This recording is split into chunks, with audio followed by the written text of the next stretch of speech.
Hey, good afternoon, YouTube. How is everybody today on this beautiful, warm July 17th? It is my birthday today. Wanted to come on just a little bit and do a little chit-chat. Been asked a couple questions, and I thought I would come on and answer. I want to thank everybody for the new subscribes. Want to thank everybody who's been emailing me and asking me questions. I'm in my craft / makeup room today. When I started doing photography, this was the room that I was using for my displays, my setups, and it just seemed very, very conducive with all the good lighting that I just continued to do it as my makeup room, as my craft room. It's the best light in the house.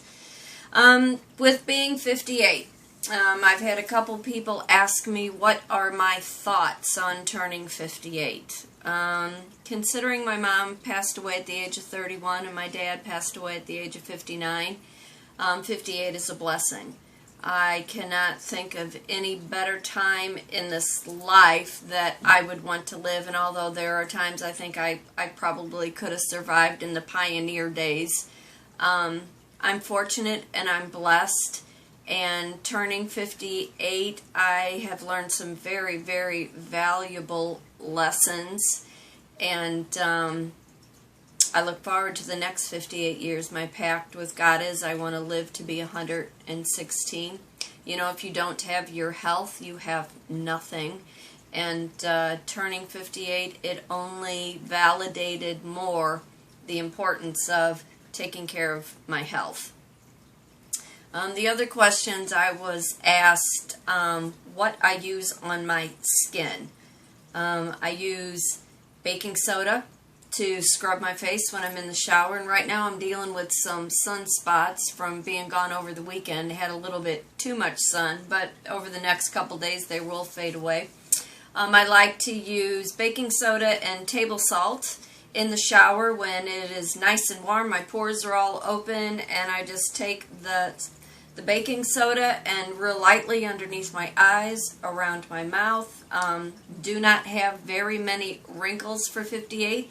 The lines you see up here basically is just from stress. We all have stress of some sort, and it shows up one way or the other. The other thing I like to use is, if I can find it, I like to use Italian squalane oil, which is a version of olive oil, and when I get out of the shower I like to put that all over my skin. Soaks right in, does not leave an oily residue. The other thing, people have been asking the color of my hair. I do my own hair. I used this last time for the roots, a 5NN, and I use a keratin-based bleach for the blonde part. It has gotten so gray over the last 5 years, but what would you expect at 58? It's life. It just happens, and I'm not ready to go all gray yet, but that's how I do the roots, and then I go in and I touch it up with the highlights. Then I use a heat defense hairspray. I try not to wash my hair every day. I try to wash it every 2 days, every 3 days, if I can let it go. It's so funny, though. The first day I just washed it today, it is poker straight. Tomorrow I will have waves, and by the third day it will be curly. I don't know how that works. But I use that, just a generic that you get from Sally. And then also what I use from Avon is a dry end serum. I also use a leave-in treatment, all from Avon, that I just put in the ends on the second and the third day, and it kind of revitalizes the ends. When you highlight your hair, it does get a little lighter. Mascara, as you can see, very minimal. I do my eyes, I do lips, I do mascara. The big multiple lash from Avon.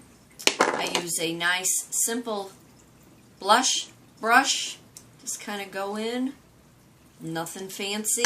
My favorite go-to lip Avon has a lip plump, just a neutral, real simple.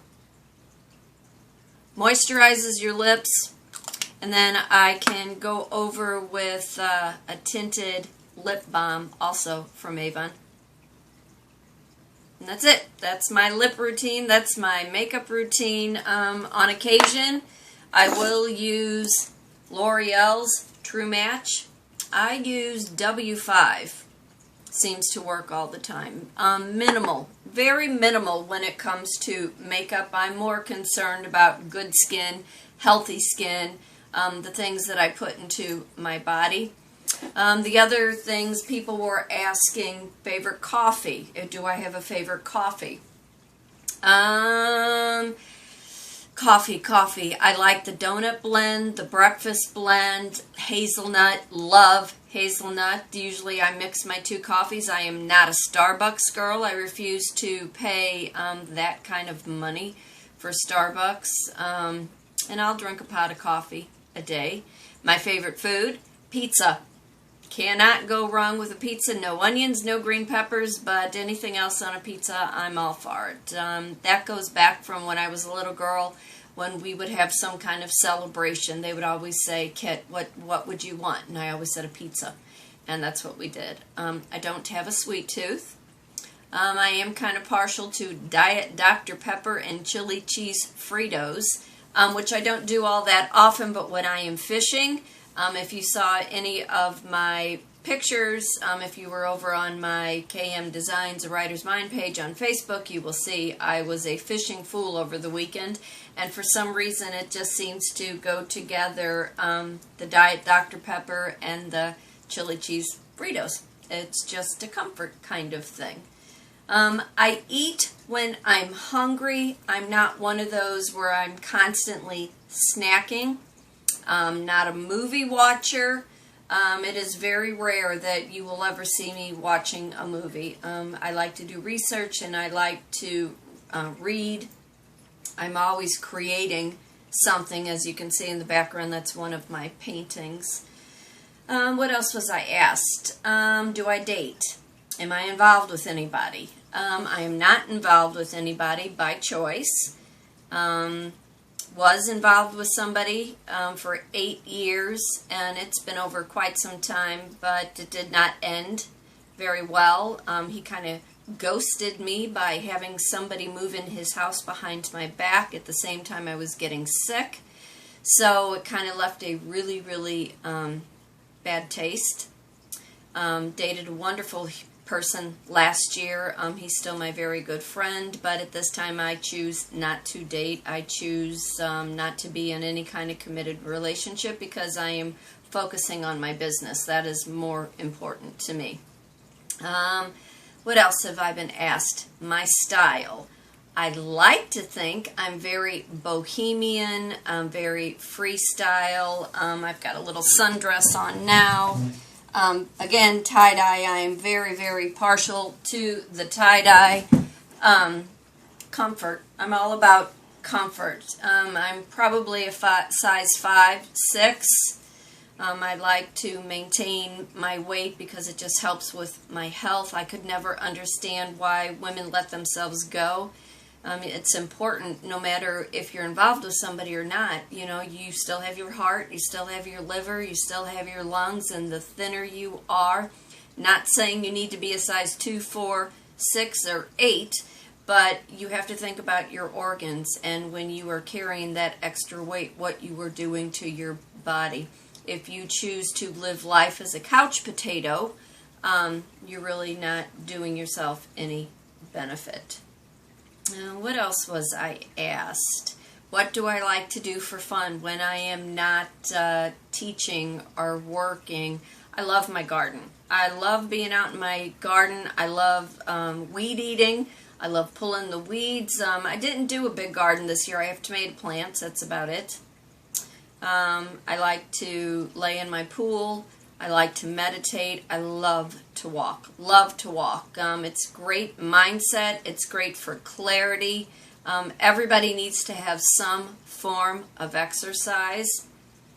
Let's see, what else was I asked? My favorite place to visit. My sister lives in Platteville, Wisconsin, which is an hour south of Madison. I love Platteville. Last year was very fortunate, was able to go to New Orleans and Pensacola. Lovely places, and I'm kind of heartbroken right now that New Orleans is underwater. What is St. Louis known for? That was the other question.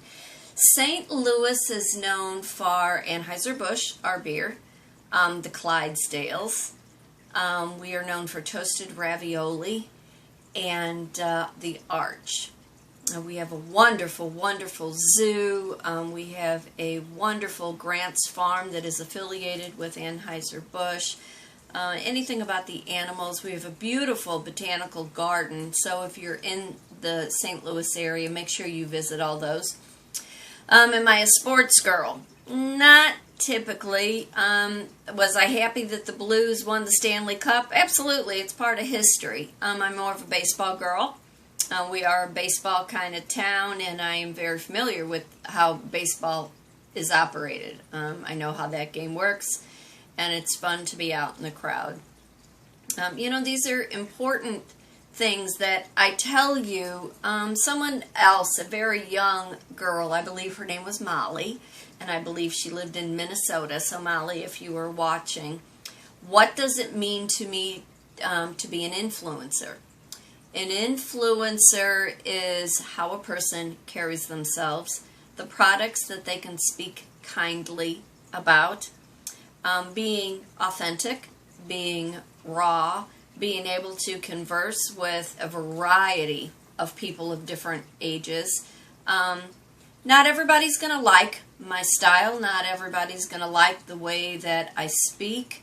But as I can see from my subscribers and the new ones that have subscribed, my numbers have just like skyrocketed. And I'm very thankful. Very thankful. Molly had also asked what made me want to get on this platform. And I wish I would have did this a few years earlier, but everything in this life is about timing. It's about being at the right place at the right time, the right doors that are opening up. And when I decided that I was going to take my life and my business and go online, it was one, to have an income. One, that I would be able to have a steady stream of money flowing through, that I could afford my house, take care of my kid, maintain my health, because there is a little bit of money when you have an illness and you have to go out of your way to try to take care of yourself the best that you do. I take some wonderful supplements. When I was diagnosed, and I'll hop over here a little bit. When I was diagnosed, these are things that I learned. Just because your doctor has diagnosed you with something, that does not mean that that has to be the prognosis. You choose how you want your life to be. You choose how you want your health to be. And as an influencer, as a person who takes these wonderful supplements, as a person who talks about a variety of different products, you have to do what you feel is conducive to your own heart, head, health, your mind, your body. These are things that you were putting in your body, but these are also things that you were believing and things that you were thinking on and the things that you want to believe in. And when I was told, I have this leukemia, I was like, yeah, okay, now what?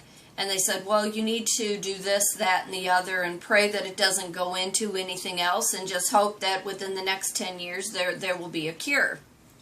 Well, I didn't want to have to take that at face value. So that's when I decided to get on my health bandwagon. And when I decided to take my business online, it was important that I talked to whomever else had a chronic illness or chronic fatigue and all these other little, idiosyncrasies that seems to now be creeping up the farther we get into technology and medicine.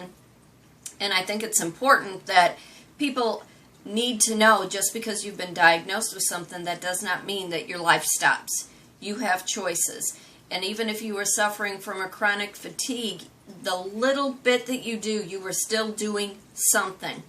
And when you are tired, you just take a break and you rest up the best you know how to do, and then you just go at it again. And I refused to sit back. I refused to let this illness take over my life. That might have been a diagnosis, but that is not my prognosis.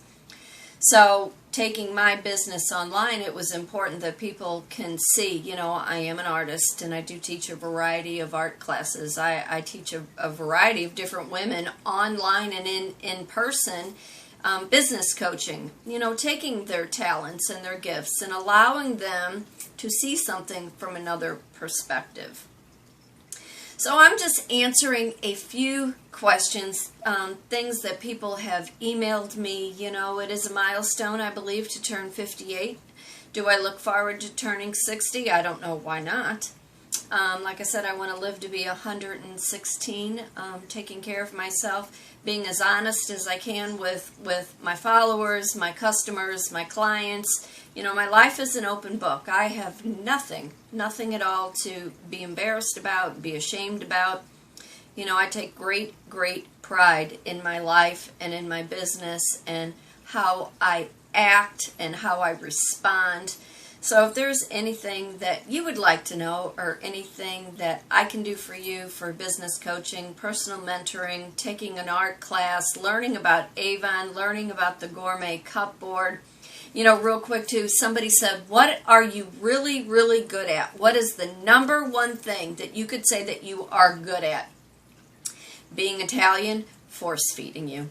That is probably the perk and the best thing. I can cook up a storm. That was part of the reason why I hooked up and partnered with the Gourmet Cupboard. I love to cook, and I can force feed you. If I'm not talking you to death, I can't force feed you. So for today, for tomorrow, for always, be happy, be blessed, be thankful for everything that crosses your doorstep. You know, opportunities happen.